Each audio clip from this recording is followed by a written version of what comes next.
Bon, étant donné que Sassou Nguesso a triché, étant donné que nous ne connaissons pas le pouvoir de Sassou Nguesso, étant donné que les institutions congolaises n'existent plus, il faut que nous puissions trouver tous des solutions pour que ce pays-là puisse changer. Mais avant de commencer, je veux parler d'un phénomène que j'ai regardé. Je vais dire les choses franchement, telles que je les vois moi. Parce qu'il y a beaucoup de querelles sur la place de Paris, et c'est un peu gênant, et je vais trancher à ma manière.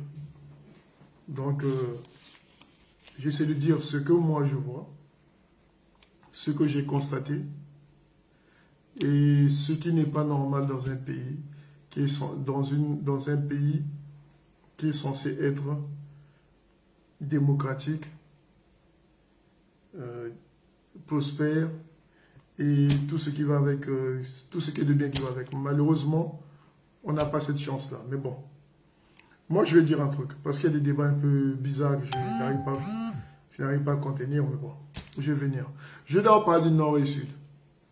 Parce que, en général, moi je ne vois pas les régions, c'est Nord et Sud, et puis c'est comme ça qu'on se définit nous-mêmes en tant que Congolais, parce qu'on est un peu étroit d'esprit, on aime bien se définir par les régions, par... Ah ok, bon courage, j'aime, bon courage, mais bon, tu le regarderas après. J'espère que tu as partagé le direct, donc je disais Nord et Sud. C'est un constat que j'ai eu à faire. À l'indépendance, on a chassé Youlou, on a exigé à Youlou qu'il soit honnête, et on l'a chassé pour 500 €. Massamba Deba, on a exigé qu'il soit bon président,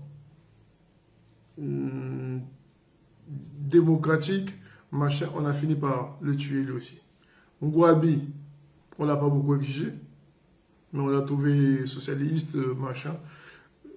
Yomi, il a essayé d'être... on n'a rien exigé aussi à Yombi, à tel point qu'il a un peu fait des folies, il a acheté des trucs, bon, ce que Sassou Nguesso a dit, et on a fini par le chasser. Mais moi, j'ai un problème que je trouve, c'est un constat que j'ai eu à faire. Et ça, nous devons nous débarrasser de ce complexe, ou je ne sais pas s'il faut appeler ça complexe, ou ce poids-là qui nous pèse. Parce que j'ai comme l'impression que on exige beaucoup des dirigeants du Sud.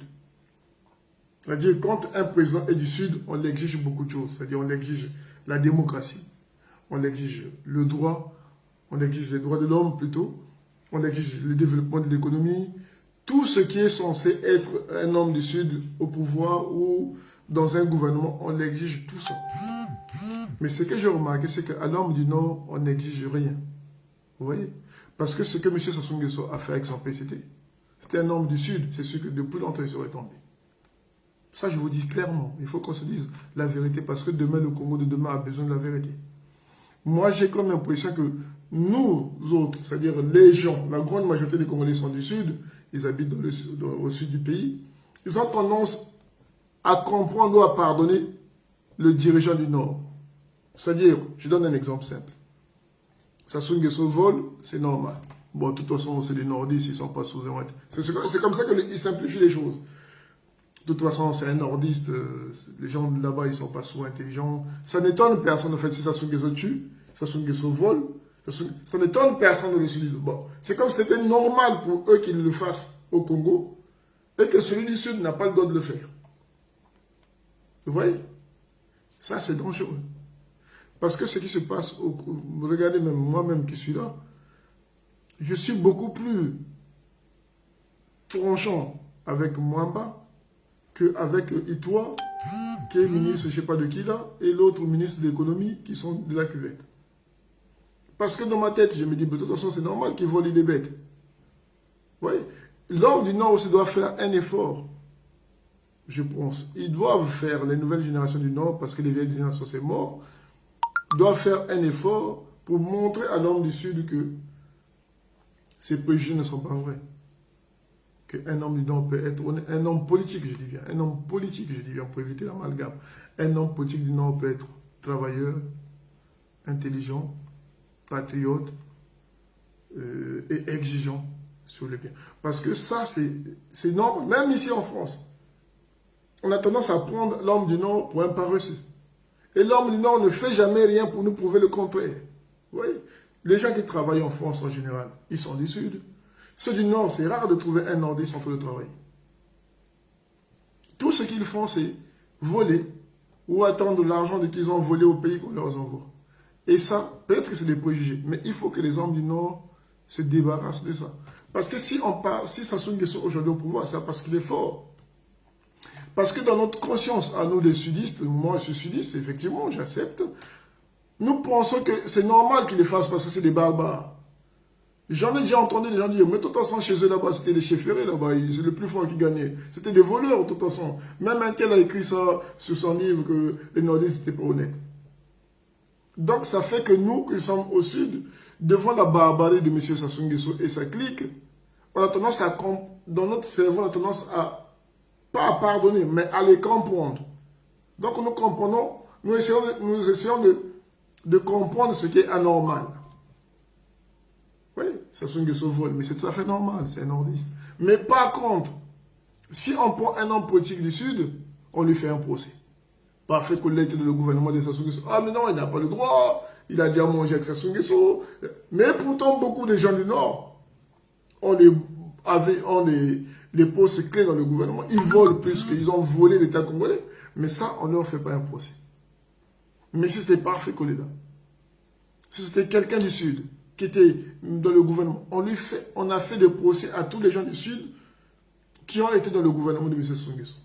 Mais jamais on fait la façon qu'on s'acharne aux gens du Sud, qui d'un moment à l'autre, qui trébuchent, mais on est incapable de s'acharner de la même façon. Regardez Thierry Mungala, la façon qu'on s'acharne tous. Même moi-même, je m'acharne.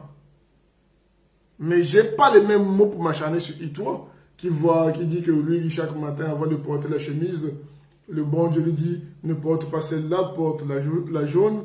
Et celui-là qui dit qu'avant de recevoir quelqu'un, il faut que Dieu lui dise que... Ouais. Un ministre qui croit que Dieu lui guide pour faire des choses dans le ministère, ça, on a discuté 2 minutes, on a oublié. Oui.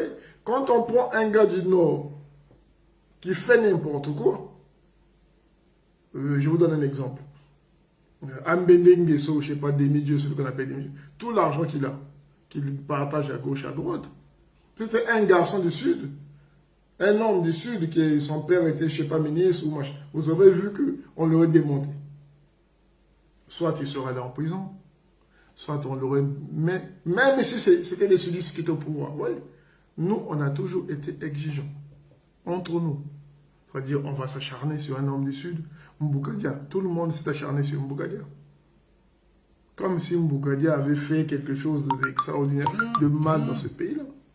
Depuis sa sortie de prison, tout le monde, c'est-à-dire à l'unanimité, les gens sont acharnés sur Mboukadia. Même les gens qui ne le connaissaient pas. Oui. Mais quand c'est un homme du Sud, si on prend les Foba, on prend qui que ce soit, on prend machin du Nord, on ne va pas s'acharner. Donc c'est normal, eux c'est des traîtres. Ah mais ils sont nés comme ça, eux. Donc ça c'est un problème que nous devons nous débarrasser. Il faut que les gens commencent à juger les gens en fonction de ce qu'ils sont, sans compter Nord et Sud. Et l'homme du Nord doit se débarrasser de ce préjugé-là. Et ce préjugé d'être des gens fainéants, d'être des gens qui aiment la violence. Parce que je vous donne un exemple. Prenons le cas des bébés noirs. Les bébés noirs, c'est un phénomène qui est de Talangaï, ou Wenze. Moi, j'ai grandi à Bakongo. Je n'ai jamais vu des braquages à Bakongo. Les braquages qu'il y avait à Brazzaville, c'est à Talangaï, à Wenze, à Mikalo. C'est là-bas où il y avait les braquages. C'est-à-dire, moi-même, j'ai connu des gens qui braquaient, qui étaient là-bas, qui habitaient par là. Certains sont même morts. Ils sont finis par être des cobras, ils sont morts. Certains même sont morts de mes amis, pas mes amis, mais des connaissances que je connaissais, qui habitaient à Talangaï, qui sont morts lors des braquages. Vous voyez un peu la différence? C'est des choses simples, mais il faut en tenir compte que la partie nord n'aime pas. Là, actuellement, il y a des gens qui s'insultent sur Internet, là, je ne sais pas qui, comment on l'appelle. Il y a un qui avait volé l'argent, qui faisait. Quand il était au Congo, il avait un sac d'argent. Il disait Nagosoma le pango na Wenze. Bongo, merci, monsieur le président. Maintenant, ils s'insultent entre eux. Et ils avaient brûlé un marché. C'est-à-dire, ils ont brûlé le marché de Wenze. C'est maintenant qu'ils se. Pardon, excusez-moi. Qu'ils s'accusent mutuellement via les réseaux sociaux. Oui, j'avais brûlé le marché parce que c'est un tel qui m'avait, bonsoir Josie Mana, bonsoir Dieudonné Ngoma, bonsoir Jenny, bonsoir Teddy Mboukou, bonsoir tout le monde. Donc je disais, vous voyez, donc la violence en général vient que du Nord. Parce que l'homme du Nord en général ne veut pas faire des efforts de comprendre que nous sommes dans une société. Nous, les gens du Sud, ça c'est la vérité, je ne prends pas de parti pris, on est beaucoup plus droit. Moi, j'ai grandi à Bakongo, Makédé, je n'ai jamais vu un braquage. Croyez-moi, je n'ai jamais vu des gens cagoulés prendre des armes, aller braquer même une poste, aller braquer même l'église Kizito ou Saint-Pierre. Chez nous, ça n'existe pas. Ces phénomènes-là peuvent exister, mais très rarement. Et il faut que ça change. Parce que tant qu'on pardonne les crimes des nordistes, et qu'on se fasse la guerre, et que nous, les sudistes, on soit des gens exigeants envers nous-mêmes, pas envers les autres, ça pose problème. Parce que si Sassou Nguesso était un président du Sud, on l'aurait dégagé depuis longtemps. Souvent, on a dégagé. Par les gens du Nord et par les gens du Sud. Lissouba a commencé à avoir des problèmes avec tous les Congolais. Dès qu'il avait fait des petites erreurs, tout le monde s'acharnait. Mais aujourd'hui, on a eu Sassou Nguesso pendant 40 ans qui fait n'importe quoi. Mais les gens du Sud semblent trouver des mots, même les gens qui disent, par exemple, oui, il faut qu'on puisse s'asseoir, que M. Sassou Nguesso soit prendre sa retraite. Non. C'était un homme du Sud, il aurait été jugé.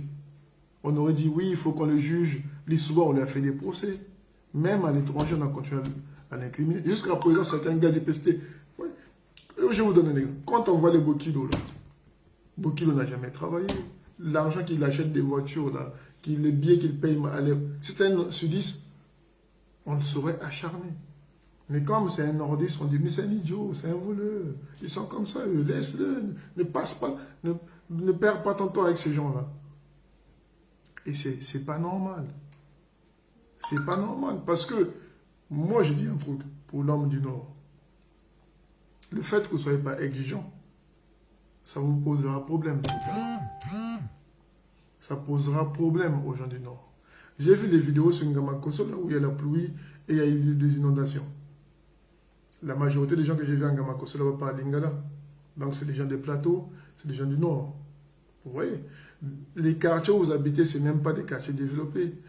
Sassou Nguesso, ce qu'il a fait chez vous, ne croyez pas qu'il a fait quelque chose d'extraordinaire. Parce que c'est vous qui êtes les premiers à le soutenir, à danser, il vous partage l'argent. Mais il n'a pas construit des écoles dans le Nord. Il n'y a pas des écoles dans le Nord. Il aurait dû construire des grandes écoles, des lycées, des collèges modernes dans le nord du pays, des universités dans le nord du pays, mais il n'a pas fait. Il n'a pas fait, mais vous le pardonnez quand même. Si c'était un Larry qui était au pouvoir et qu'il n'y avait pas des écoles à Kindamba, on lui aurait fait un procès. Si c'était un président du Sud qui n'avait pas des équipes, je vous donne un exemple, si c'était un Vili au pouvoir pendant 10 ans et qu'il n'y avait pas une université à Pointe-Noire, on lui aurait fait un procès. Même chez lui, là où il vient, il n'a même pas d'école. On peut même le déstabiliser par rapport à ça. C'est ça le danger de notre pays, les gars. L'homme du Nord doit se débarrasser de M. Sassou Nguesso. L'homme du Nord doit comprendre que le travail, c'est important. L'homme du Nord, je ne généralise pas, mais c'est un fait. L'homme du Nord doit apprendre à se débrouiller. Moi, ça fait peut-être bientôt 20 ans que j'habite en France. J'ai fait tous les boulots possibles en France. Je n'ai jamais vu un homme du Nord en train de travailler. Ça, c'est moi. S'il y en a qui ont déjà croisé, moi, je n'ai jamais croisé un homme du Nord dans un bus à 5h, 6h du matin en train d'aller travailler. J'en ai croisé d'autres Congolais que j'ai croisés. J'en croise beaucoup, mais je n'ai jamais croisé. Si vous en croisez, vous me direz, mais moi, je donne que moi. Je ne dis pas que c'est ça. C'est un point de vue personnel. Mais je n'ai jamais vu. Mais bizarrement, ces gens-là ont toujours l'argent qui vient du pays. L'argent qu'ils volent. Je ne sais pas comment ils font, des braquages. Mais nous n'allons pas continuer comme ça. Le pays ne va pas continuer comme ça. Nous n'allons pas continuer tout le temps de la violence. Nous n'allons pas continuer tout le temps à accepter votre bêtise pendant que chez nous, quand les présidents du Sud sont au pouvoir, nous sommes exigeants envers eux. Nous devons être exigeants aussi envers vous. Nous le serons. Nous le serons parce que c'est notre pays à tous. Je répète que la richesse du Congo, c'est 80% de la richesse du Congo qui vient dans le Sud. Je vois très mal que les Sudistes vivent mal cette situation-là. C'est eux qui devaient être pas privilégiés. Mais le Sud devait avoir des trains. Le chemin de fer devait être un bon chemin de fer. Les gares devaient être propres. Dans le Nord, comme il n'y a pas le chemin de fer, il doit y avoir des bateaux. Des bons bateaux qui font la navette de Brazzaville jusqu'à Ouessou là-bas, jusqu'à Likuala. Il devait y avoir le développement pour tous. Mais en tout cas, on devait sentir que le sud du pays est largement développé. Houphouët-Boigny a commandé la Côte d'Ivoire. Le sud de la Côte d'Ivoire, où il y a beaucoup de richesses, où il y a des forêts, est largement plus développé que le nord de la Côte d'Ivoire, où il y a la savane, où il n'y a pas beaucoup de richesses. Voilà. C'est comme ça que ça se passe. Dans tous les pays du monde, là où il y a la richesse, on développe. Là où il y a la richesse, on développe.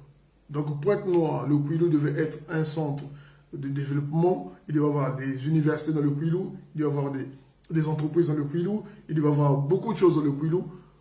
Ça devait être le miroir, l'entrée, le miroir du Congo-Brazzaville devait être le Kwilu. Parce que quand vous n'avez pas développé l'emploi et que vous voulez que l'argent du pétrole congolais, qui est dans le Kwilu, c'est le Kwilu qui devait être la plus belle région du Congo. Parce que les investissements devaient être dans le Kwilu. Mais vous, ça, vous n'aimez pas. Tout ce que vous voulez, vous, dans votre civilisation à vous, c'est manger, dormir, danser, prendre ce qui ne vous appartient pas et aller faire des braquages, voire tuer quand votre pouvoir est menacé. Mais ce n'est pas votre pouvoir. Le pouvoir appartient à tous les Congolais.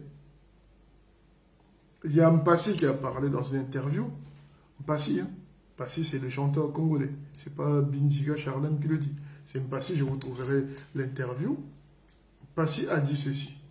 Je répète. On va essayer.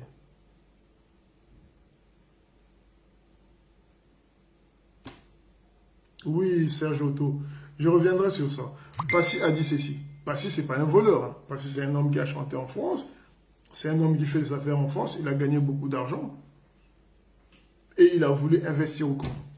On lui a posé la question, mais Mpassi, pourquoi tu n'investis pas? Pourquoi tu n'es pas rentré chez toi comme certains chanteur Youssoufa est rentré au Congo? Non, en Afrique, toi, pourquoi tu n'es pas rentré? Il a dit ceci. J'étais rentré au pays pour faire une affaire, investir au Congo, créer un grand studio, créer beaucoup de choses au Congo avec l'argent que j'ai eu. Malheureusement, je suis arrivé là-bas. Dès que j'ai commencé, les hommes politiques voulaient que je sois de leur côté, que je fasse leur publicité. Donc, tout ce qu'ils disent aujourd'hui, allez, vous voyez, lui, là, il a gagné son argent légalement, sans faire le hatalako. Un homme qui a gagné son argent légalement, loin de ce pays-là, parce qu'au Congo, vous l'avez refusé l'éducation, vous l'avez refusé tout, il a émigré en France, il a travaillé en France, il a chanté, il a gagné de l'argent, il veut venir dans son pays natal pour investir. Vous lui avez mis les bâtons dans le jeu. C'est-à-dire, vous, les politiques, vous rentrez. Mais le Sénégalais, l'Ivoirien, le Sénégalais, le Béninois, le Togolais, pourtant au Togo c'est la dictature, mais quand ils gagnent de l'argent, ils rentrent chez eux, ils investissent, la politique n'a rien à voir. Tout le monde n'est pas censé être politique. Si Passy qui n'a jamais grandi au Congo, vous lui avez mis les bâtons dans le roue, combien de fois nous qui avons grandi là?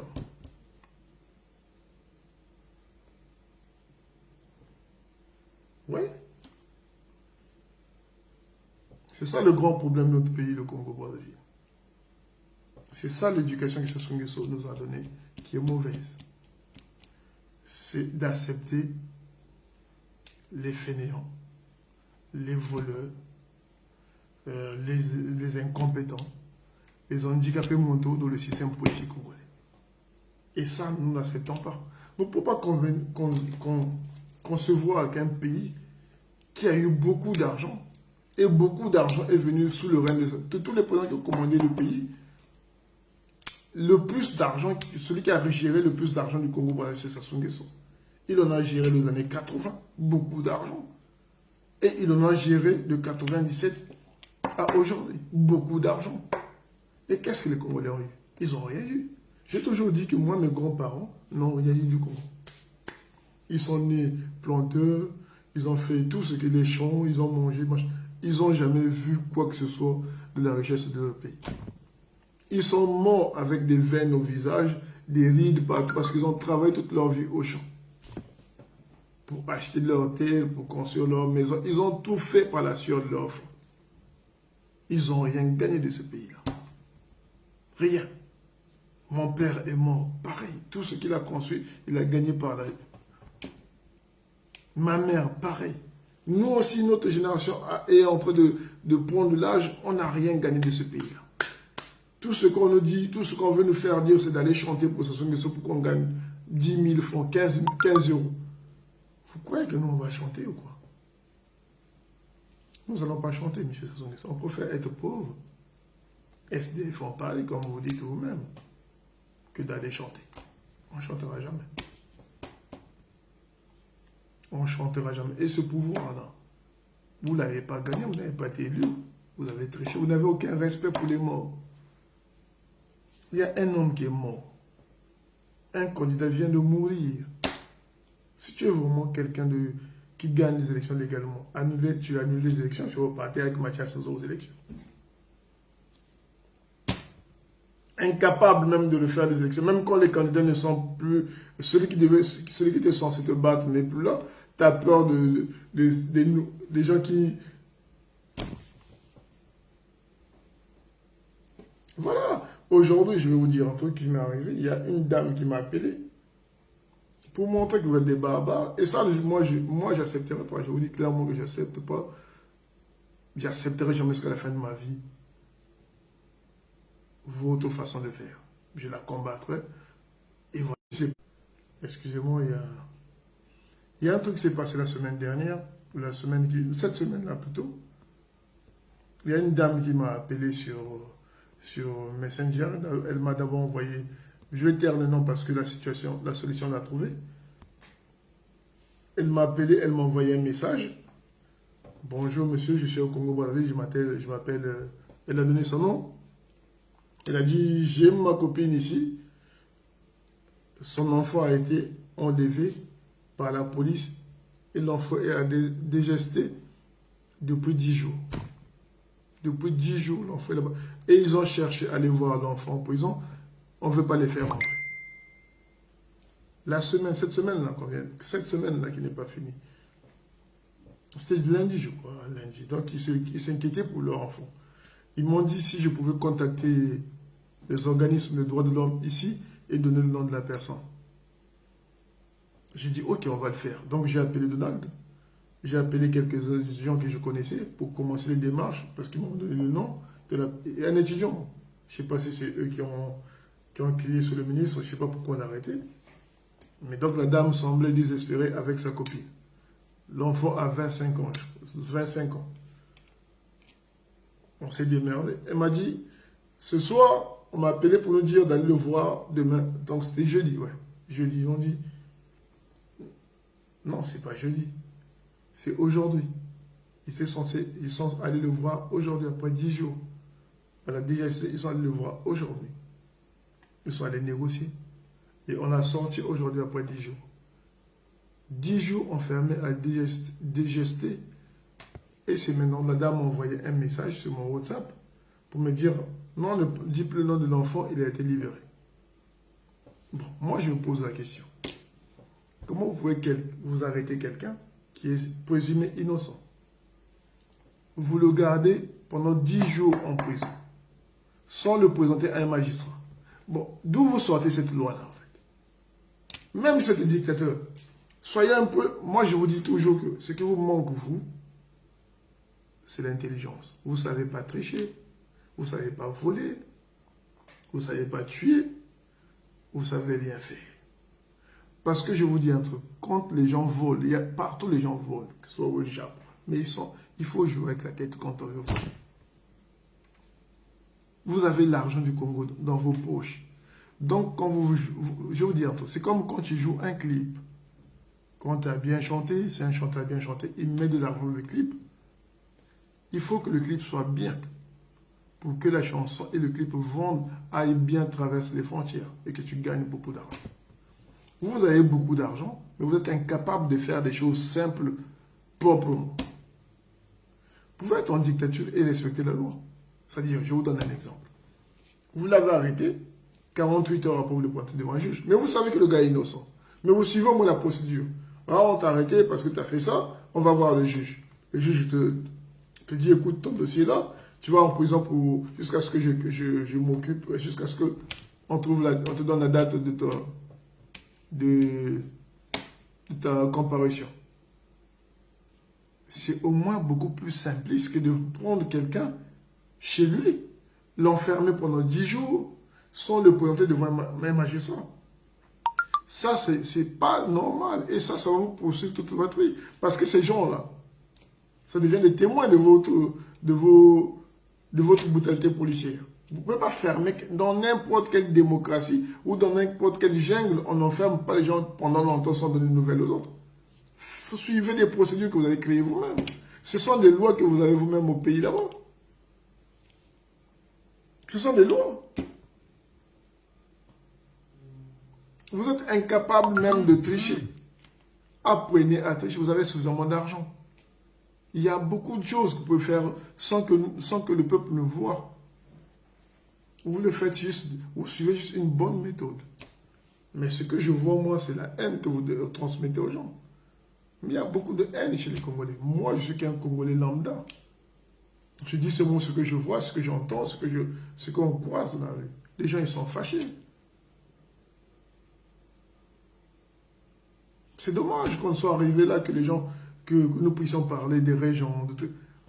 Dans d'autres sociétés comme le Sénégal, les gens, ils parlent moins de ce genre de choses. On n'en parle pas de l'ethnie, on parle de la capacité de la personne, ce que toi, tu apportes, ton savoir. Si aujourd'hui, ce que vous tuez, vous, c'est l'orgueil. Parce que je vous donne un exemple. Vous n'êtes pas souvent, parce que si vous êtes intelligent, vous allez comprendre que tous les Congolais ne font pas la politique. Il y a des Congolais ici que vous n'aimez pas parce qu'ils sont incapables d'aller investir dans leur pays. Il faut savoir dissocier la politique et la vie normale des gens. Les Chinois aussi, c'est plus ou moins des États dictatoriaux plutôt. Mais les Chinois, quand ils gagnent de l'argent en France, ils parlent d'investir en Chine, on ne va pas lui mettre les bâtons dans les roues. Parce que c'est ça qui fait l'économie d'un pays. C'est-à-dire tout le monde n'est pas censé parler politique ou faire la politique. Si quelqu'un gagne de l'argent en Chine, au Japon, il peut venir dans notre pays, vers ce que les Sénégalais font. C'est ce que les Maliens font. Ils gagnent de l'argent, ils rentrent au Mali, ils achètent des terres, ils construisent son hôtel, ils construisent son garage auto, ils payent ses taxes à l'État. Aucun policier ne vient l'emmerder, ou aucun fils d'eux qui vient dire oui, bon, ton entreprise, moi je dois avoir 5% dedans. Non. Parce que vous avez fait tellement ça, vous avez tellement hypothéqué, vous avez tellement découragé les Congolais à venir investir dans votre pays. Voilà pourquoi le Congo est en faillite. Parce que si vous avez laissé les Congolais rentrer chez eux, investir dans leur pays, peut-être qu'on n'aurait pas vu la crise actuellement comme on la voit aujourd'hui. Parce qu'aujourd'hui, qu'est-ce qui se passe? Les gens n'ont rien à manger, les gens n'ont pas d'argent, les gens survivent. Parce que tout le monde compte sur l'État. Or que l'État est boiteux. Les fonctionnaires ne sont pas bien payés. Les pensions de retraite ne sont pas payées. Et comme tout ce qui tient de l'économie congolaise, c'est la fonction publique, comme ça va mal, automatiquement la misère est partout. Mais si vous avez compris, même les Aïrs à côté, les Aïrois, quand ils gagnent de l'argent, ils rentrent chez eux, on ne fait pas les emmerder. Voilà pourquoi il y a des Aïrois riches, même chez les Camerounais. Tant que tu t'intéresses pas à la politique, tu peux faire ce que tu veux dans le pays, tu peux investir. Mais chez vous, dès que quelqu'un emmène ses idées, il a gagné son argent à l'étranger, il vient dans son propre pays, pour investir, créer sa société. Vous venez, non, tu dois donner 50%, non, je dois prendre. Et quand c'est l'argent de l'État, vous prenez des armes pour aller braquer. L'argent, le petit là qui fait des vidéos, il a dit qu'ils sont allés braquer à la SNCF. CNPC. Il avoue qu'ils sont allés avec des armes et des kaboules aller braquer le pays, je sais pas moi. Ils avouent ça simplement possible. Ça choque même personne. Le problème, c'est ça, les gars. Nous devons être exigeants envers tous les politiciens. Nous ne devons pas être comme ce que nous voyons. Le nordiste peut tuer et nous se disons, c'est normal, c'est des sauvages, ils ont toujours tué. Le fait de les prendre comme ça, nous cautionnons leur crime. Quand ils volent, c'est normal, mais nous sommes très durs envers les gens du Sud qui ne sont que de faire valoir le gouvernement de M. Sassou Nguesso. Ça, c'est un gros problème. Nous serons durs vers Mwamba, nous serons durs chez Thierry Mungala, nous serons durs chez Le Mampouya, nous sommes durs envers Madame Mounari, nous sommes durs envers Satima Biala. Moi, je ne dis pas que je les cautionne, hein, leur position. Mais nous sommes tellement durs envers eux et que quand on voit Bouawo, on trouve que c'est normal qu'il soit Colombo. On est moins dur envers tous ces gens du Nord. Mboulou. Si Mboulou était lavé, c'est sûr qu'on l'aurait lavé matin, midi et soir. On aurait créé des problèmes, il n'aurait même pas pu dormir. Mais comme c'est Mboulou, il vient lire. Oh, mais c'est un nordiste, on s'en fout, ils sont comme ça, c'est des menteurs. Mais, qui peut croire un nordiste? Moi, ce que je dis aux gens du Nord, ceux qui sont censés être des cadres du Nord, faites changer ces préjugés-là aux gens du Sud. Parce que, mes chers amis, sinon demain, si le Congo est bien, et que les sociétés commencent à évoluer, nous aurons un problème avec les gens du Nord. Quand un homme du Nord viendra chercher le travail, son diplôme, on va le regarder comme ça. Tu es sûr que tu as fait des études, toi? Et c'est où tu as fait des études, toi? Ce que tu prétends être là dans le CV, là, tu peux le prouver? Peut-être que ce gars a étudié, mais les gens auront tendance à bien regarder le CV d'un homme du Nord parce que dans nos têtes, l'homme du Nord n'aime pas l'école, l'homme du Nord c'est un fainéant, et effectivement, quand ce qu'on voit Ambélé, il a fait quoi pour avoir tout l'argent? Ibata ou Ibata là, Simplice Ibata, ils ont fait quoi pour gagner de l'argent? Les gens, ils sont riches sans savoir justifier comment ils sont devenus riches. Mais si tu prends les gens du Sud qui sont riches, ils sont capables de justifier que c'est des commerçants, c'est des ci, c'est des là, c'est des ça. Tout ça, on va leur demander. Regardez Parfait Koléna. Pour avoir été dans le gouvernement de Sassou Nguesso, il y a même des gens qui ont nié sa mort. Il est en train de mourir et les gens ont dit qu'il fait semblant. C'était un plan. Il y a même des gens qui ont dit que oui, il fait jeu avec M. Sassou Nguesso. Il a accepté d'être Premier ministre du gouvernement de Sassou Nguesso. On a inventé beaucoup de choses à M. Sassou Nguesso. Donc moi je pense qu'aujourd'hui, le Congo d'aujourd'hui, franchement ce qui se passe c'est honteux. Il faut qu'on passe à autre chose. Il faut que tous les Congolais réfléchissent la même. Il faut qu'à un moment donné, qu'on change de système. Il faut qu'on mette un coup de la fourmilière, qu'on arrange, c'est-à-dire du nord au sud, qu'on dise, bon, maintenant ça se dégage, il faut donner la chance à une autre personne, à une autre génération de gens, beaucoup plus patriotes, beaucoup plus compétentes et beaucoup plus évoluées. Parce que ce qui se passe aujourd'hui au Congo, c'est honteux. Moi, je n'ai jamais vu, sincèrement, de toute ma vie. Moi, j'ai grandi, j'ai vécu en Afrique de l'Ouest. Je vais vous dire un truc. Le phénomène de jeter l'argent, quand quelqu'un danse ou quelqu'un chante, on prend l'argent, on le jette. Ça ne se fait jamais en politique en Afrique de l'Ouest. Ça se fait dans les mariages. Les mariages, et pas tous les mariages, c'est les mariages de l'Ouest, des djoulas, des musulmans. Parce qu'en Afrique de l'Ouest, il y a des catholiques et des musulmans. C'est un phénomène des mariages des musulmans. Les griots, on les appelle. Tu invites un griot à ton mariage, tu chantes tes louanges, il chante tes capacités d'avoir trouvé une bonne femme, il crie ton nom tout le temps, et toi, tu es obligé de lui donner de l'argent. Et lui, il ramasse, c'est comme ça paye à lui. C'est un truc ancestral, c'est comme ça, c'est leur tradition. Mais en politique, on ne le fait jamais. Vous voyez comment notre politique est basse? C'est-à-dire, on prend un phénomène de société étrangère, d'une civilisation étrangère, Sassou Nguesso l'emmène chez nous, et il fait danser les Congolais sous le soleil, accablant, il leur jette de l'argent. Et il n'y a pas que lui qui le fait, tous les ministres suivent la même chose.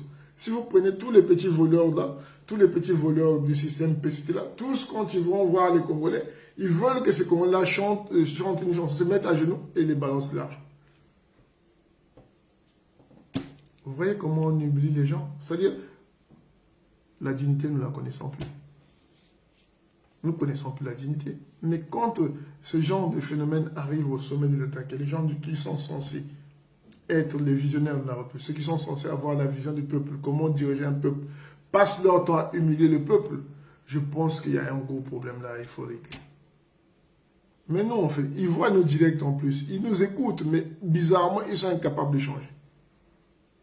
C'est un phénomène qui ne grandit personne, ni celui qui reçoit l'argent, ni celui qui le partage, ni celui qui le jette sur la tête de celui qui chante. On n'est pas obligé de faire ça pour donner de l'argent à un groupe folklorique. Si tu sais que dans ton mariage, dans tes visites, tu vas aller dans le Pilou, dans la Buenza ou à Ifondo ou je ne sais pas où, qu'il y aura des groupes folkloriques, mais tu donnes de l'argent aux gens en cachette pour aller leur donner. Ah, le président, il a apprécié votre façon de chanter, il a laissé une enveloppe. C'est beaucoup plus discret, c'est beaucoup plus humain, c'est beaucoup plus valorisateur que de leur jeter de l'argent. Et ils sont sales, mal propres, mal habillés, avec des t-shirts, fatigués, ils transpirent. Et toi, un président normalement dans tous les pays développés où les gens sont civilisés, le président veut voir un peuple propre, un peuple présentable, un peuple digne. La dignité, c'est toi le président qui donne la dignité à un homme. Moi, j'ai un enfant. Mais l'enfant, à cet âge, il ne connaît pas la dignité. C'est à moi, le père, de lui inculquer la dignité. C'est ça le président. Le président est comme on dit, le père de la nation. C'est à lui de valoriser son peuple et le peuple sera digne. Regardez quand je vous donne un exemple. Les Libyens, par exemple. Tu vas voir un Libyen, il va te dire, mais nous, on est riches. Bon, non, je prends un mauvais exemple, excusez-moi. Bon, ça peut être aussi valable pour les Libyens, mais bon, j'aime pas trop là-bas. Prenons les Saoudiens ou les Qataris. Là-bas, le SMIC, je crois, c'est 2000 € par mois. Même s'il y a des gens très riches là-bas. Mais le peuple qatari, le plus démuni, touche 2000 €. Celui qui est Qatari. Ce que les frais de la CAF, là, ils touchent ça. Mais ces gens-là, le gouvernement, il valorise. Quand le Qatari vient, par exemple, en France, et qu'il apprenne que en France, les gens touchent 560 ou je ne sais pas 600 € quand ils ne travaillent pas. Lui, il se sent grand. Il dit, mais moi, chez moi, c'est 2000 €. Toi, c'est ça que tu touches. Mais c'est peu ça. C'est ça la valorisation. C'est-à-dire qu'il faut valoriser. Eux, là-bas, ils sont valorisés parce que s'ils ont déjà de quoi, quand ils travaillent, ils ont déjà de quoi que le gouvernement pense à eux, ils deviennent un peu plus fiers envers les autres. Si votre enfant est bien nourri, bien nettoyé, bien éduqué, et qu'il trouve des enfants qui ne sont pas bien éduqués, qui sont sales, il a tendance à prendre l'ascendant. Il va dire, mais pourquoi ils sont comme ça? Mais ça ne se fait pas. Pourquoi tu joues sans chaussures dans la boue? Mais chez nous, malheureusement, c'est le contraire. C'est-à-dire, le président qui est censé nous donner une éducation, une façon d'être, une meilleure façon d'être, c'est lui qui nous prend pour des moutons, pour une cargaison humaine, pour du bétail. Il en est fier. C'est-à-dire qu'il veut s'accaparer à lui seul tout le succès d'un pays, d'une nation. Qu'on dise que Sassou Nguesso était, ou Sassou Nguesso est là. Mais le monde moderne, ça passe plus. Avant, oui. Les années 70, les années 60 à l'indépendance, oui. Les Nasser, tout ça. Mais aujourd'hui, le monde d'aujourd'hui, il est beaucoup virtuel, il est beaucoup plus exigeant. Donc, quand tu as de l'argent facile, les gens n'apprécient pas. Dans un monde où nous, pourquoi la diaspora est beaucoup plus remontée contre le système? Parce que nous, on se lève le matin pour aller travailler. Nous, on ne dort pas. Nous, tout ce qu'on fait, on justifie. Tout ce qu'on fait, on justifie. Tu gagnes de l'argent pour nourrir ta famille. Tout ce que tu gagnes ici, tu dois bouger. Ça ne tombe pas du ciel. Et quand tu vois quelqu'un qui gagne de l'argent, qui a réussi dans son business, qui prend le risque de faire une affaire et qui gagne beaucoup d'argent, tu as du respect pour la personne. Il te dit, oui, ton projet abouti, je suis content. Il te dit clairement, moi j'ai fait ça, vas-y, commence ton business, petit à petit, peut-être ça marche. Moi, j'ai beaucoup d'amis ici en France qui ont beaucoup d'argent, mais qui le justifient. Parce qu'ils travaillent matin, midi et soir. Ils ont travaillé pour ça, pour gagner leur argent. Ils ont monté une affaire, l'affaire a marché, le gars, voilà. Donc, même quand tu es avec lui, tu le respectes. Mais si ces gens-là, c'était des gens qui étaient là, qui foutaient rien, et puis personne ne va les respecter. C'est ce qui se passe avec vous. Quel que soit l'argent que vous exhibez, nous qui vous regardons, on n'a aucun respect. Parce que nous n'avons pas la même philosophie de vie. Si chez vous, c'est l'argent à tout prix, nous, c'est pas ça. Et le monde aujourd'hui, on a beaucoup plus de respect aux gens qui se battent dans la vie, qui gagnent leur argent par rapport à leur cerveau. Ils se mettent là, ils réfléchissent, montent un business, ou soit ils travaillent matin, midi, soir, il met de côté, il va placer son argent à la bourse, et il est content. Moi, je connais des gens ici, en France, qui n'ont même pas 30 ans, qui ont des économies de 250 000 euros dans les comptes bancaires, qu'ils n'ont pas volé. Ils ont mis de côté, ils ont investi, ils se retrouvent avec beaucoup d'argent dans leur compte bancaire et ils continuent à payer les impôts et à vivre tranquillement. Moins de 30 ans. Mais chez nous, comment on peut développer? Moi, je dis ceci. Déjà du nord, rentrée de la République.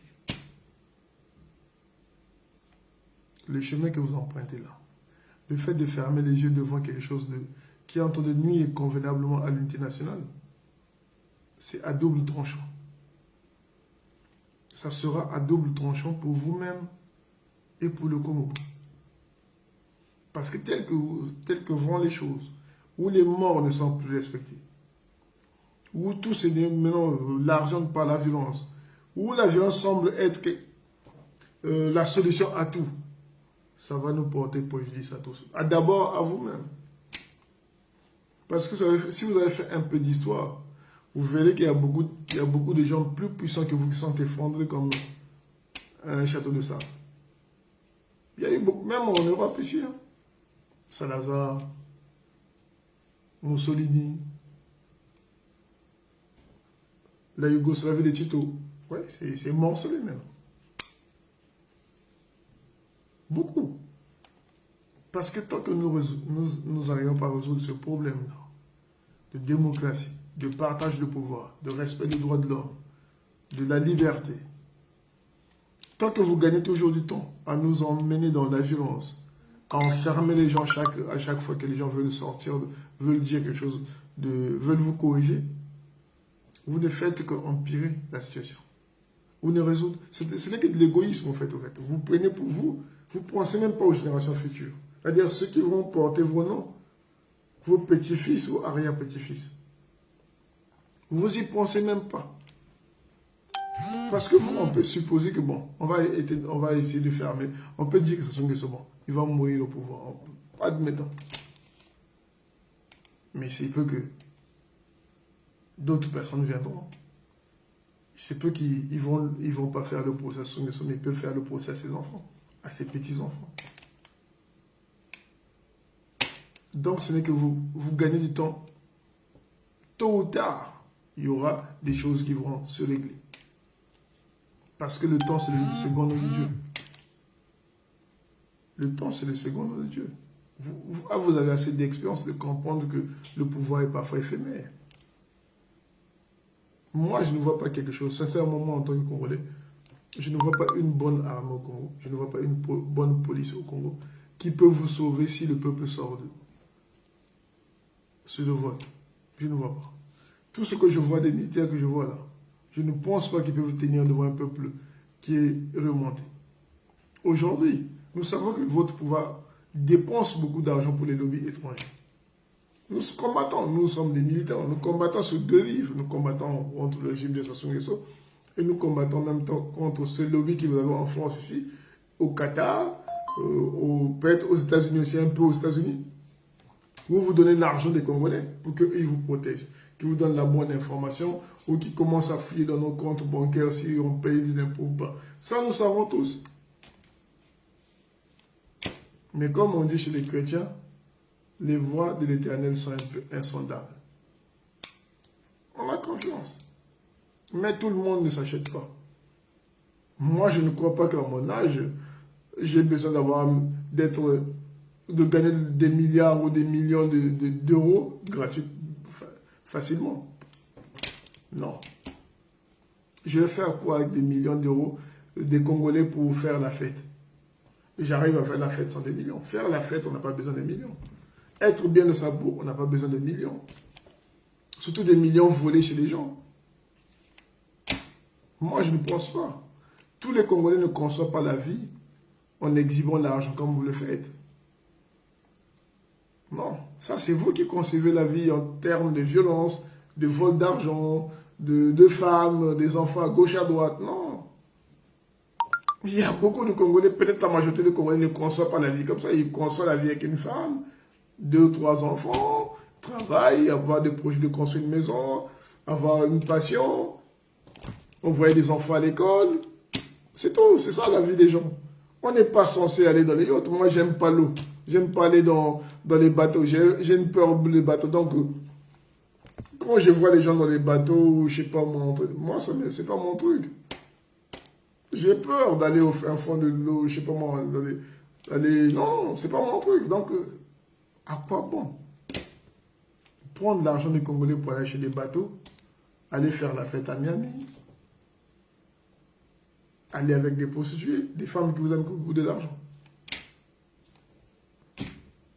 Et vous gagnez quoi après? Tout ce que vous gagnez, c'est un peuple qui est pauvre. C'est un peuple où les enfants de 10 ans se prostituent. Moi, je pense que quand on est Congolais, quand on est dirigeant, quand on est homme politique congolais, quand on voit toutes ces prostituées-là, de bas âge, qui ont 10 ans, qui ont 12 ans, pour un Congolais qui fait la politique, qui voit ça, que son peuple est en train de se prostituer, les hommes se prostituent, les femmes, ça doit être gênant pour lui. S'il a un peu de conscience, c'est gênant. Quel père de famille peut accepter que sa fille se prostitue pour de l'argent? Ou son garçon? Vous utilisez des gens qui aillent brûler, pour les points politiques, vous envoyez des jeunes aller brûler le marché de Wenze pour accuser des gens du Sud. Vous êtes au pouvoir, vous donnez l'argent aux jeunes de Wenze pour aller brûler le marché de Wenze. Bon, c'est quoi l'idéal dans vos têtes? C'est-à-dire, l'argent, vous brûlez le marché de Wenze. Le marché qui sauve, qui donne un peu à manger aux vieilles femmes, toutes ces vendeuses et vendeurs. Vous brûlez pour juste faire diversion sur un cap, sur votre gabegie financière. Vous-même, vous brûlez et vous faites semblant de venir le parer, dire, bon, écoutez, on va construire le marché, tenez 10 000 francs. C'est humiliant tout ça. Vous avez des gens comme les Bokilo qui insultent les ministres, ça ne vous gêne pas. Donc c'est la première fois que je vois des gens qui n'ont jamais, Bokilo n'a jamais été à l'école, il n'a jamais rien fait de sa vie, mais lui il donne un point de vue politique à des gens qui sont allés à l'école, qui ont travaillé sûrement. Lui, toute sa vie, il n'a jamais travaillé. Tout ce qu'il a fait, c'est aller tuer les gens, aller faire des barricades à Poto-Poto pour Sassou-Nguesso. Et aujourd'hui, on en prend pour...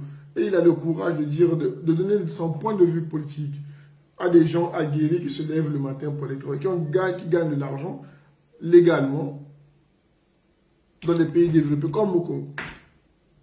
Voilà la société que vous avez créée, M. Sassou Nguesso. C'est honteux. Mais, comme on est Congolais de souche, on va se battre. Parce qu'on n'a pas le choix.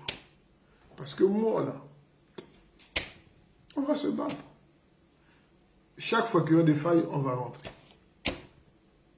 Il y aura un moment, vous n'allez plus rien contrôler. Parce que ce que vous faites, c'est du banditisme politique. On aurait bien voulu que vous soyez majoritaire au Congo. On aurait bien. Poutine, il est majoritaire en Russie. Faites un sondage sur Poutine. Il a au moins 40% des Russes qui le soutiennent. Mais vous êtes minoritaire. Vous l'avez été au début, vous le serez jusqu'à la fin de votre vie. Parce que vous avez été quelqu'un d'incompétent. Vous avez une incompétence visible. On vous donne un micro pendant la campagne. Vous parlez de SAFU. Au lieu de parler d'un plan, de trouver du chômage aux jeunes, comment lutter contre le chômage, comment lutter contre le désœuvrement des jeunes, comment lutter contre la faillite de la République, comment lutter contre la corruption, comment lutter contre le banditisme, tout ça, vous venez nous parler de SAFU. Vous avez importé les SAFU. Mais dans une campagne électorale, vous parlez de la nourriture, la bouffe. Donc, même avec un micro, avec tout l'argent que vous avez, vous êtes incapable de payer un bon conseiller politique pour vous donner des conseils. C'est pour ça que je vous ai toujours dit au départ de votre problème à vous. C'est pas qu'on est contre les nordistes, mais vous n'êtes pas des gens intelligents. Vous êtes, en tout cas, ce que vous nous donnez comme échantillon, vous n'êtes pas des gens intelligents. Vous n'êtes pas fait pour travailler. Je ne sais pas si c'est héréditaire ou je ne sais pas si c'est dans vos gènes, mais je le dis tel que je le vois, tel que je le constate dans mon pays. Vous n'êtes pas des gens faits pour habiter dans une société organisée. En tout cas, les politiques. Les autres, j'en sais pas. Mais ce qu'on nous donne comme échantillon des hommes politiques de la cuvette surtout, vous n'êtes pas des gens aptes à vivre dans une société organisée. Et c'est ça qui pose problème chez nous. Parce que d'où je viens, moi, la loi, l'ordre a toujours été. Voilà pourquoi chez nous, dans le pool, là, il y a des gens qui ont du succès. Ce n'étaient pas des combattants, c'était des hommes, c'était des juges. L'État Congo, là, à Vinza, là-bas, c'était des juges, ce n'étaient pas des combattants. C'était des juges. Ils rendaient justice à tout le monde. Ils départageaient les gens qui étaient de loin. Moi, je suis originaire de Pangana. Je suis un peu parenté avec ta Congo de Fulamba. C'est des cousins de mes arrière-grands-parents. Tout ce que j'ai entendu sur ce monsieur-là, c'était un juge qui départageait tout le monde d'une façon agréable. Tu avais tort, il te prouvait de A à Z que tu avais tort. Mais ce n'était pas un costaud, c'était un petit homme, pas très grand. 1m70 environ. Même pas musclé. Mais il faisait asseoir les gens, il les écoutait et il départageait. Et ces gens-là appliquaient ce qu'il disait. Oui. Donc nous là, notre problème à nous, avec vous, c'est juste un problème de loi. L'ordre républicain. Vous n'aimez pas, nous on aime. Vous n'aimez pas la loi, nous on adore la loi. Vous n'aimez pas l'ordre, nous on aime l'ordre. Mais il y aura un moment donné, nous serons obligés de vous faire accepter la raison parce qu'il faut que le Congo vive. On ne va pas passer notre temps à danser. Il faut que le Congo ait des écoles. Il faut que le Congo ait des hôpitaux. Il faut que le Congo ait des laboratoires. Il faut que le Congo ait des hommes d'affaires. Il faut que le Congo ait tout ce qui fait qu'un peuple soit vivant. Avec vous, on n'a rien eu. Vous enfermez les gens à la DST. Aujourd'hui, il y a beaucoup de gens qui sont à la DST. Ndongi est à la DST. Tout le monde, vous arrêtez les jeunes, vous les mettez à la DST. Pendant des jours et des jours, ils ne voient même pas un juge. C'est quoi la République là? Et puis il y a des arrêtés là-bas en plus. Même nous qui sommes passés par l'école des canons devenus mauvais. C'est triste. Même les arrêtés qui sont censés, on a pris des... C'est pourquoi je dis qu'au Congo, il y a un gros problème. Des gens qu'on a pris de bas âge, qu'on a mis dans un internat militaire, dans un internat, nourris, logés, véhiculés, où il n'y a même pas le tribalisme. Mais ces gens-là, aujourd'hui, une génération des arrêtés, se goinfre avec ce pouvoir-là comme si c'était normal. Ce qui n'est même pas dans la culture a été, nous l'avons accepté. C'est triste à dire. L'Haïti, c'est un républicain, l'Haïti à la base. Un Haïti ne peut pas être tribaliste. Un Haïti ne peut pas être régionaliste. Un Haïti ne peut pas être, je ne sais pas moi, vulgaire. Mais regarde, aujourd'hui, l'école militaire, c'est devenu un lieu où les hommes politiques qui ont beaucoup d'enfants viennent déposer leurs enfants. Moi, si on rentre à l'école militaire, on faisait un concours. On faisait un concours. On prenait 60 élèves, ils rentraient. Aujourd'hui, c'est les officiers qui sont dans le gouvernement, qui sont proches du pouvoir, qui viennent mettre leurs enfants à l'école des cadets, sans même le concours. Et quand ces enfants-là sont à l'intérieur, là-bas, ils passent leur temps à exhiber l'argent de leurs parents, à regarder des films dans les chambres, à faire n'importe quoi. Voilà pourquoi l'école des cadets, même l'école des cadets, vous avez détruit. Aujourd'hui, quand tu vois les AIT, c'est comme des civils. Il y a des bleus, quand tu le regardes, c'est comme un civil. Moi, quand j'étais à l'école des cadets, tu peux voir, il y avait une différence. Vous faites beaucoup d'enfants pour aller déposer à l'internat pour que l'État prenne en charge. Et des enfants qui ne sont même pas suffisamment intelligents. Vous détruisez tout ce que vous touchez. Et vous voulez que nous, on se soumette à vous? Vous êtes des malades ou quoi? Nous, on va se soumettre à vous. Jamais. Négatif. Parfait coller en volonté et après on prendra d'autres mesures. Nous reviendrons. On va d'abord enterrer parfait coller là. Et après on va changer les données. Parce que nous sommes obligés. On n'a pas d'autre choix. On n'a pas d'autre choix. J'appelle à tous les résistants congolais, ceux qui sont surtout au Congo, les Makaya, tout ce monde-là, de parler le même langage. De parler, enlever un peu vos clivages, un peu votre égoïsme. Parlons lutte de la démocratie. Il faut que nous puissions lutter pour la démocratie d'abord. Il faut que nous puissions faire tomber ce pouvoir-là. Et à la fin, nous pouvons parler autre chose. Il faut que Sassou Nguesso dégage l'échiquier politique congolais. C'est comme ça que nous allons vivre. Il faut que ce régime-là tombe. Il faut que de nouvelles têtes bien remplies, bien fournies, patriotisme, sages, puissent s'accaparer de ce pouvoir. Et je demande aux gens du Sud d'être moins exigeants. Il faut l'être avec tout le monde, soyons exigeants avec tout le monde. Ne pensez pas que le nordiste a le droit de tuer, le nordiste a le droit de voler, et nous les sudistes, on n'a pas le droit. Non. Si eux ils tuent, nous devons condamner la même fermeté comme nous condamnons ceux du Sud. Nous ne devons pas accepter que eux ils arrivent à voler. Et il y a quelqu'un qui m'a dit, je vous donne un exemple. Comment on appelle? Atipo, à quoi là? Il n'est plus dans le gouvernement. Les gens sont capables, il n'est pas attaqué lui. Qui encore qui était dans le gouvernement qui n'est plus? Il y en a beaucoup qui sont du Nord, qui sont plus dans le gouvernement, on n'attaque pas. Parce que chez nous, c'est comme si c'était normal. C'est faux. Il faut maintenant que les gens, nous ayons la même exigence sur tous les hommes politiques. Il faut que nous soyons durs envers ceux qui sont du Sud qui trahissent et ceux qui sont du Nord aussi qui trahissent. Voilà. Tout ce que j'avais à dire. Il faut. C'est comme ça qu'on doit apaiser tout le monde et c'est comme ça qu'on va avancer. Il ne faut pas que les gens du Sud puissent se tirer entre eux dans les pattes.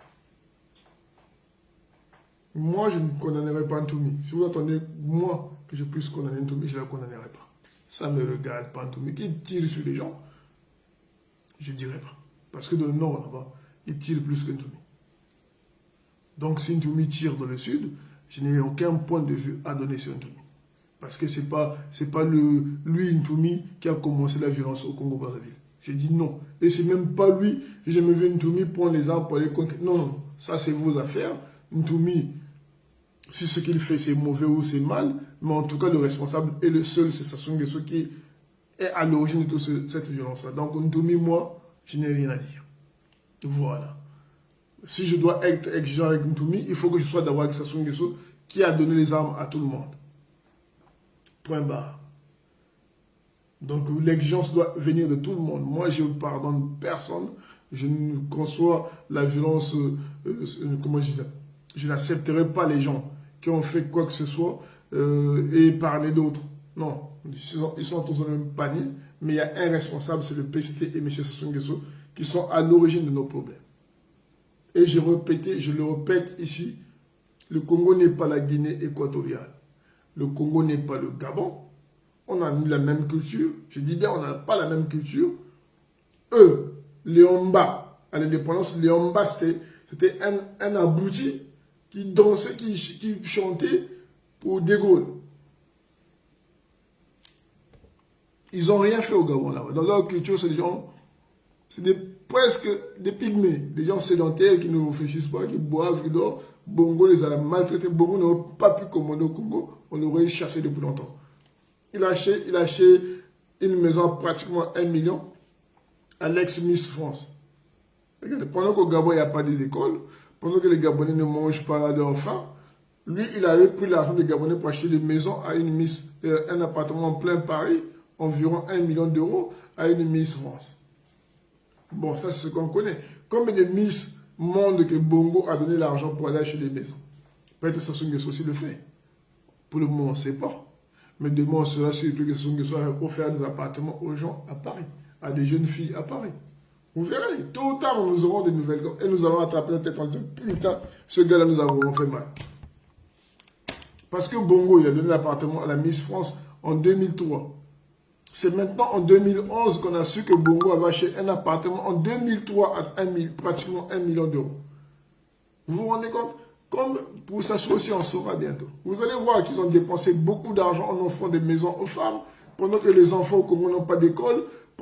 Avec 1 million, on peut construire une école moderne. Même 3 à 4 écoles modernes pour les enfants. Mais eux, ils offrent des maisons en plein Paris, dans les villes du monde, à New York, machin, à des jeunes filles qu'ils courtisent. Et nous, on n'est pas la Guinée équatoriale. Parce que la Guinée équatoriale, là, ils n'ont pas aussi une histoire comme la nôtre. C'est des paysans. Moi, je ne suis pas panafricain, moi. Je m'en fous, moi, que je n'aille pas au Gabon, je m'en fous. Je n'irai jamais au Gabon. Ça ne m'intéresse pas. Ils ne sont pas beaux aussi. Il n'y a pas de belles femmes là-bas. Il n'y a rien de beau là-bas. Donc je m'en fous. Nous ne prenons pas le modèle gabonais pour l'imposer au Congo. Nous ne le prendrons pas. Là-bas, c'est de père en fils. Et je ne sais pas si ça va tomber encore chez les petits-fils. Chez nous, ce n'est pas ça. Ce n'est pas dans notre culture.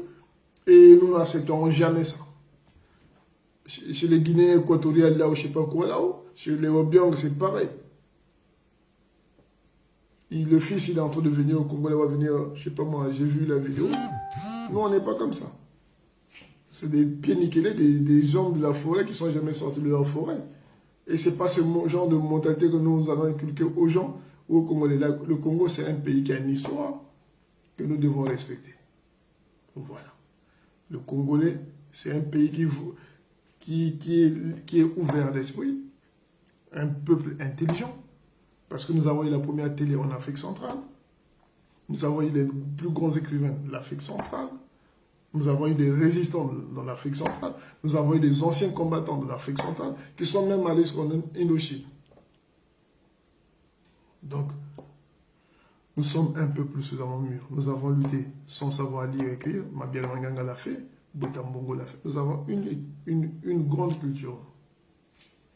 Voilà, donc nous n'allons pas prendre les modèles. Vous êtes allé donner vos enfants là-bas qui se marient avec des Gabonais ou avec des Équato-Guinéens. Vous partagez vos enfants à n'importe qui pour faire, je ne sais pas quel plan vous voulez faire. Nous, on n'accepte pas ça. On est Congolais, on a une culture à défendre et nous allons la défendre. Il n'y a pas de père en fils ou de l'oncle ou de neveu. Le pouvoir, c'est le peuple qui choisit et c'est le peuple qui vote. Et c'est ce qui sera dans quelques temps. Nous allons combattre, nous n'allons pas fléchir. Ça, je vous promets que nous ne fléchirons jamais. Nous mourrons peut-être, parce que c'est comme ça, on ne sait pas ce que l'avenir nous réserve. Mais nous mourrons debout, nous serons fiers d'être des Congolais et debout. C'est pas grave, même si en âge on meurt. Il y a beaucoup de Congolais qui meurent même avant 30 ans aujourd'hui, par la famine ou par la maladie. Plein meurent au Congo par le sida. Le sida est en train de ravager les Congolais là-bas. Ils sont jeunes avec le sida. 20 ans, ils sont déjà malades de sida. Alors, combien de fois nous, si on meurt aujourd'hui, qu'est-ce qu'on a bien vécu? Il n'y aura pas de regret. Voilà, mes chers amis. Demain, je travaille, donc je vais m'arrêter là. Parce que moi, je ne suis pas un homme du PCT, des fainéants. Demain, je vais travailler. Et voilà. Donc, je vous souhaite beaucoup de courage à tous les combattants. Je souhaite beaucoup de courage à tous ceux qui aiment le Congo. Je souhaite beaucoup de courage à tous les Africains qui sont fiers d'être Africains, qui combattent pour la liberté, la démocratie, la justice.